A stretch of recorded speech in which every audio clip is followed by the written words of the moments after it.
Have you ever wondered why, like, when a massive financial crisis hits the West, the immediate, almost reflexive response is to just bail out the massive banks? Right. But then, when a similar crisis hits the East, the billionaires actually lose their companies or face this intense public discipline, or sometimes they just disappear entirely. Yeah, I mean, it is a staggering contrast. And to understand why that happens, you really have to realize that this isn't just about modern policy disagreements. The answer actually goes back, well, about 3,000 years. Wow.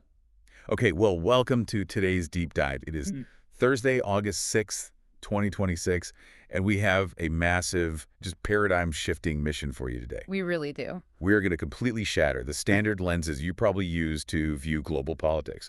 Like, we're moving way beyond those simplistic labels of, capitalism versus communism. Right, because those are pretty outdated. Exactly. Instead, we're going to look at the profound underlying operating systems that are actually driving the world's greatest superpowers right now. And to do this, we are drawing from a phenomenal stack of material today. It's a huge stack. Yeah, it really is. We are looking at a really comprehensive essay on the geopolitical matrix and synthesizing that with historical analyses of ancient Chinese social hierarchies and modern Russian geopolitical doctrines. Right. And we're also pulling heavily from this really insightful interview with the economist Claire Mattei, specifically about her book, Escape from Capitalism. Now, just real quick before we really get into the weeds here, we do need to mention that these sources throw some massive, highly charged punches at both Western and Eastern systems. Oh, absolutely. They do not hold back. Right, they really don't. Right. So we just want to be clear that we aren't here to take sides or tell you who is right. We're just here to pop the hood on these geopolitical engines and show you exactly how they are built to run. Exactly. We just want to help you understand how these entirely distinct systems operate on a purely mechanical level. Okay, let's unpack this. Because to understand why the East reacts so aggressively to financial crises, we first have to start by looking at our own backyard. Yeah, the Western economic matrix. Right. And the geopolitical essay we're referencing describes the modern United States not as an ancient civilization, but as a young, highly financialized nation-state. And it operates on a model that is best described as a sort of hybrid dystopia. This part is so fascinating to me. It's essentially George Orwell meets Aldous Huxley. Yeah. From Orwell's 1984, we get the surveillance capitalism and the endless low-intensity warfare that's basically designed to dissipate excess wealth. Right, keeping the population just stressed enough. Exactly. And then from Huxley's Brave New World, we get the digital soma, like the infinite distraction and the constant dopamine loops. And those two halves, they work together mechanically to maintain systemic control. Because the Orwellian side, it isn't just about a guy looking at you through a screen anymore, right? Right. It's way more subtle than that. Exactly. It's about algorithmic feedback loops that literally monetize public anger. Like, social media algorithms are designed to prioritize enraging content because, well, anger increases your time on site. Which generates ad revenue. Right. So the financial system literally feeds on civic polarization, and that keeps the public divided and prevents any unified systemic critique. Wow. Meanwhile, the Huxleyan side is working overtime to keep people perpetually sedated with just frictionless entertainment. Okay, I want to connect this directly to your daily life, the listener. Because this dynamic creates an incredible tension. The control is maintained by balancing financial precarity with frictionless amusement. That's a perfect way to phrase it. And this explains exactly why scrolling through short-form videos feels so incredibly addictive and effortless, right? While the basic, tangible necessities of life like paying rent, buying a house, or even just affording high-quality food feel increasingly out of reach. Yeah, and that is not an accident. Right. The system is designed to keep you financially stressed enough that you can't afford to push back, but distracted enough that you don't even want to. Yeah, that financial precarity is the core engine of the whole thing. Yeah. And to understand the mechanics of how we got here, we actually have to look at the structural legacy of figures like John Law in France around 1720. Okay. And later, Alexander Hamilton in the U.S. The founding father. Exactly. They essentially solved the problem of sovereign debt by financializing the future. Wait, break that down for me. How do you actually financialize a future? Well, Hamilton didn't just pay off the early U.S. debt. He transformed it entirely. He turned government debt into bonds that wealthy citizens could buy, trade, and use as collateral. Oh, wow. Yeah, he literally turned the government's IOUs into the foundational money supply of the country. That's wild. It really is. By doing that, He allowed the state to survive, but he turned national debt into a profit-generating asset for private banking. And over centuries, that structural choice meant capital essentially captured the state. The financial markets literally became the architectural foundation of the government itself. Which leads us directly to the K-shaped economy we are living in today. Yes. It's this divergent recovery. You have the wealthy asset owners riding the upward arm of the K, Yeah. right? Their portfolios, real estate, and stocks just inflate endlessly because the system constantly pumps money into assets. Right. The system protects them. But meanwhile, the wage earners are trapped on the downward arm of the K, where their purchasing power just crumbles under inflation and stagnant wages. Yeah. It's basically a casino where the financial sector always wins, even as the physical building is crumbling around the players. That's a great analogy.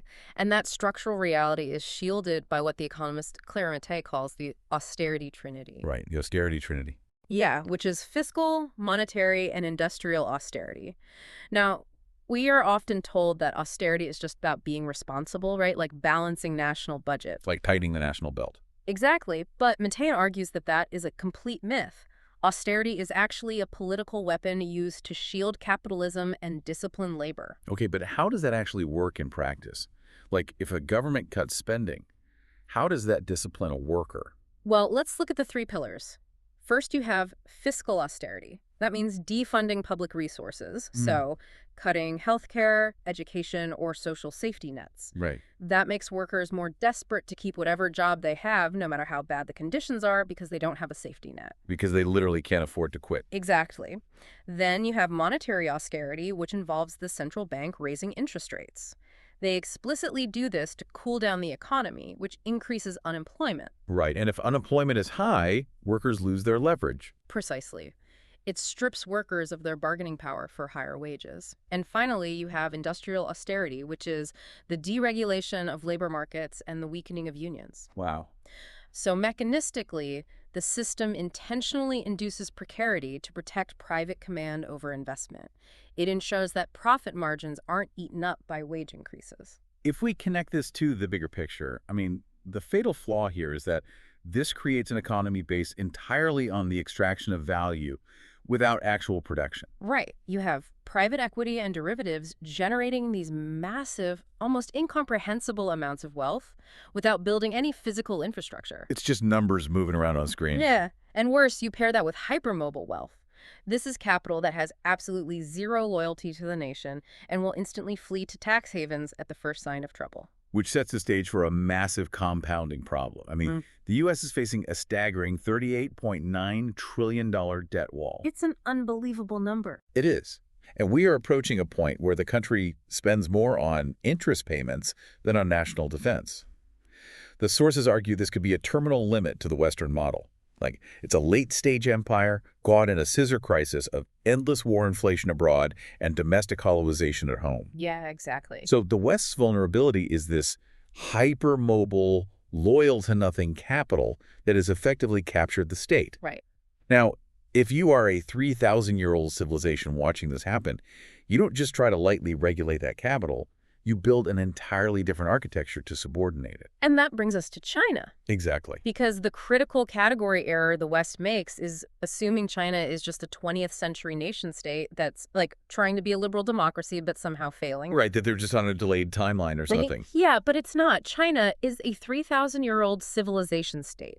It is driven by deep institutional memory, specifically the historical trauma of internal chaos, which they call Luan. And their operating system, their OS, is this fascinating trifusion. Yeah, it's really unique. It runs on Confucian software, which focuses on moral meritocracy and collective duty. Right. And it utilizes legalist hardware, which provides strict, centralized institutional control. Yeah. And then it wears a Marxist-Leninist shell as its disciplined organizational instrument. And that Confucian software is where we actually find the answer to our opening question about why billionaires are treated so differently in the East. Okay, yes, let's get into this. It traces back to an ancient social hierarchy called the Seamen, or the Four Occupations, and this completely inverts the Western capitalist hierarchy. Okay, I have to list these out because the logic here is wild. Go for it. So at the top, you have the sheep, the scholars, and the state bureaucrats. And they're at the top because they are responsible for maintaining order and stability. Right.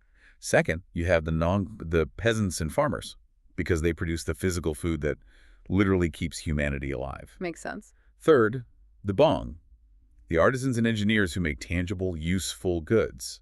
And then, at the absolute bottom, yeah, the Shang, the merchants, the traders, the financiers. And the merchants were historically placed at the bottom because ancient Chinese political philosophy recognized a mechanical truth. They realized that unchecked commercial power naturally seeks to co-opt the state. Wow. Because the merchants didn't grow food or forge tools, right? They just moved wealth around and skimmed off the top. Sound familiar? Right. Furthermore, their wealth was mobile, meaning they could easily flee during a crisis. The state realized that if the speculative financial class ever accumulated more power than the administrative class, they would hoard resources, manipulate markets, and plunge the empire into chaos. There is this amazing historical moment mentioned in the sources, the discourse on salt and iron in 81 BCE. Oh, yeah, this is a great example. The Han Dynasty literally debated this exact dynamic and decided to nationalize salt and iron production. They realized that allowing unregulated financial control over basic, everyday necessities fundamentally undermines the sovereignty of the state itself. And you can draw a direct line from 81 BCE to today. Yeah.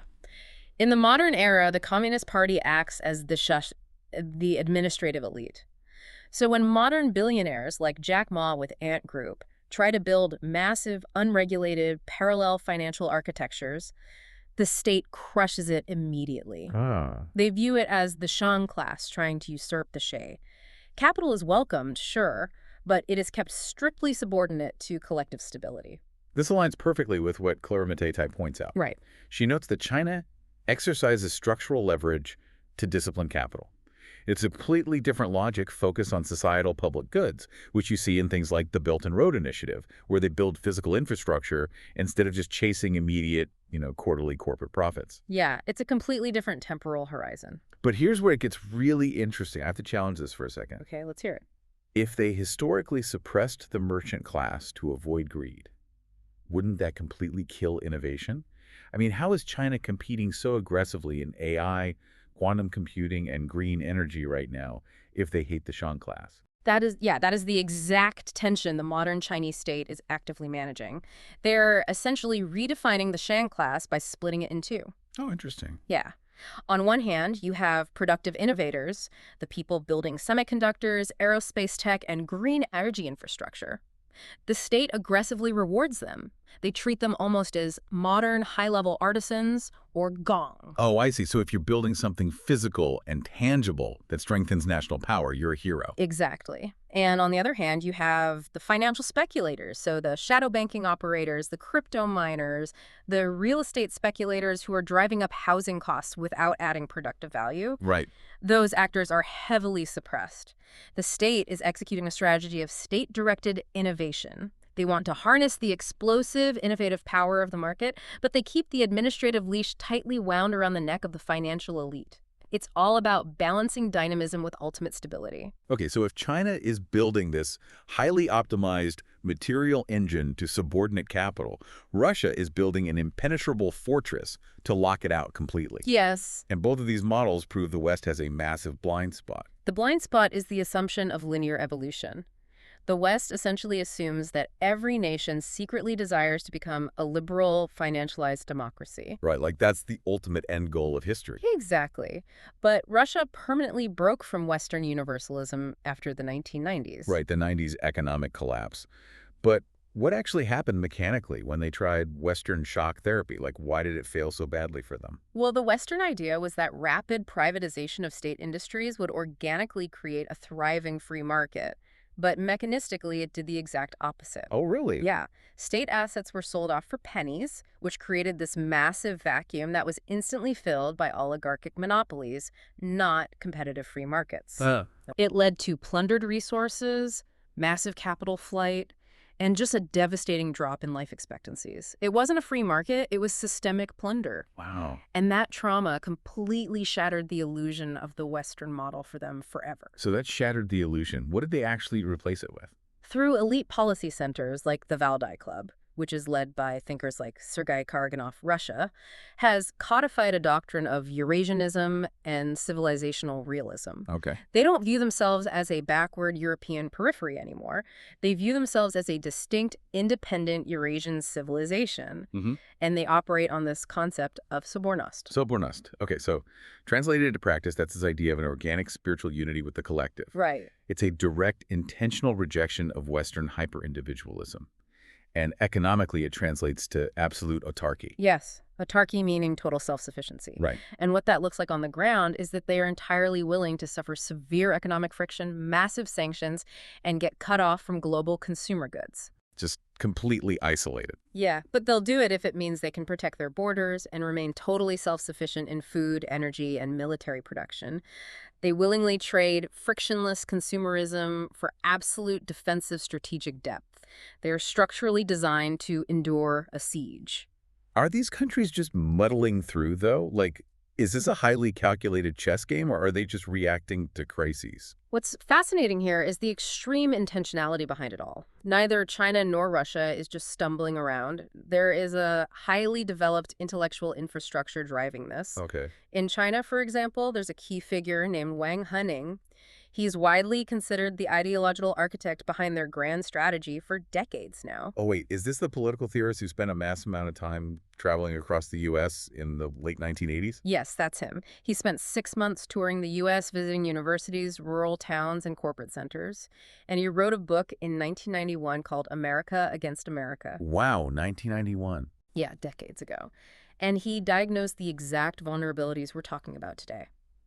He saw the incredible, undeniable efficiency of American capitalism, but he predicted that the hyper-individualism, the commodification of everything, and the financial atomization of the family unit would eventually hollow out the society. That's chilling. He literally predicted it would lead to a profound domestic crisis. Wow. So they literally studied the structural decay of our system before we even fully realized it was happening. Exactly. The East is actively studying the West's vulnerabilities and designing their architectural systems specifically to avoid those exact traps. So what does this all mean when these systems actually collide? Because this is the ultimate test, right? What happens when the unstoppable force of Western financial reality hits the immovable objects of these civilizational states? Right. We can explore this by looking at the scenario of a global systemic collapse. Okay, so if the U.S. debt wall crumbles and global de-dollarization accelerates, which, by the way, we are already seeing signs of as alternative blocks move toward commodity-backed settlements. Oh, absolutely. It triggers a global cardiac arrest. Credit freezes entirely. Global shipping is paralyzed. It's a true global systemic contagion. And in that scenario, China's architecture is uniquely built to survive. Why? Because while the West spent the last 40 years outsourcing its physical muscle to chase higher profit margins in finance, China built total unified industrial supply chain sovereignty. Right, they make everything. Exactly. They have the hard commodity-backed assets, and critically, they have the root strategy relying on the Nong, the agricultural base. China has amassed massive strategic grain and pork reserves. Okay, think about it like a neighborhood losing power in a massive, prolonged winter storm. I like this. You have one house representing the Western model, where the guy has $1 million sitting in a digital bank account, but his pantry is completely empty, and his thermostat is controlled by a cloud server that just went offline. Right, he's totally dependent. Exactly, he freezes and starves. Then you have the other house, the Chinese model. Maybe they don't have the abstract, inflated digital wealth, but they have a basement full of grain, a water filtration system, and their own diesel generator.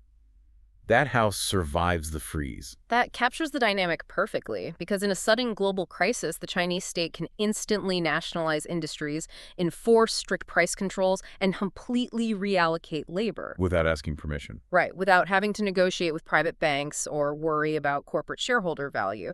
Because the state holds absolute power over capital, they possess this ruthless structural agility. Wow. The West, having allowed capital to capture the state centuries ago, lacks that ability entirely. The system is too rigid, too beholden to financial markets to save itself. The West basically won the 500-year short-term sprint. Yeah. It used the explosive fuel of free market competition, financialization, and individual greed to achieve this unexampled technological and material power. But the argument here is that it lacks the ancient structural defense mechanisms to survive its own endgame.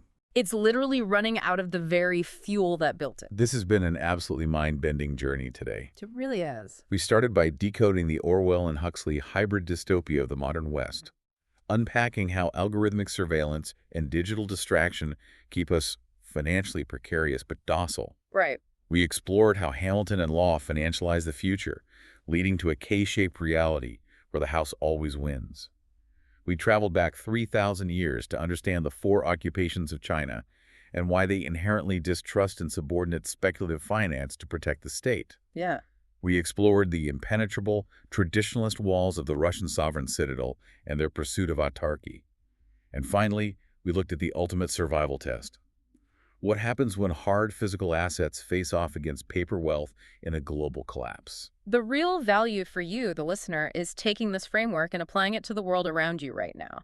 The next time you see inflation hitting your grocery bill, or, you read a headline about a geopolitical tariff war, or you see a foreign tech billionaire being suddenly reined in by their government. Right. Remember, you are not just watching a standard policy disagreement. You are watching an existential clash of temporal horizons and deep-time architectural designs. It is the highly financialized nation-state coming face-to-face with the ancient civilization state. Which leaves us with a massive question to ponder. The material today painted a stark, almost brutal contrast. It did. On one side, we have a Western system that seems increasingly driven by financial precarity, inescapable debt traps, and dopamine distraction. Yeah. On the other side, we have Eastern systems that demand total submission to a highly centralized state or rigid traditionalism just to ensure civilizational survival. But it makes you wonder. Wait, it really makes you think, and our hyper-connected 21st century, is a third truly balanced path even structurally possible? That's the big question. Right. Or are we ultimately destined to choose between the tyranny of capital and the tyranny of the state? Think back to our original question. When the next massive crisis hits, do you want a system that bails out the banks or one that sacrifices the billionaires? The answer might just define the next century. Thanks for joining us on this deep dive.